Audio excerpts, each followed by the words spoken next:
wrong number, whatever. So all we're going to do there is cross them off the list, because sometimes you don't know that. But here's the most common thing that happens. Nothing is more common than no response, right? And this is marketing. So in marketing, you don't get a lot of responses a lot of times.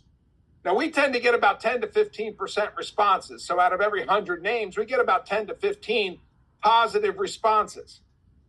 What's a positive response, you may say? Well, lucky for everybody, we have a page right here called What is a Positive Response? And of course, it's really just any response that's not negative is positive. So that means, who is this? Yes, question mark, smile face, what's the name of the company? Anything that's not no, stop, take me off your list is positive. Okay? And so we'll have a lot of people that'll not respond, and no big deal. If they don't respond, then we're going to send what we call text 2. Just a second text that we send. Again, a very effective text.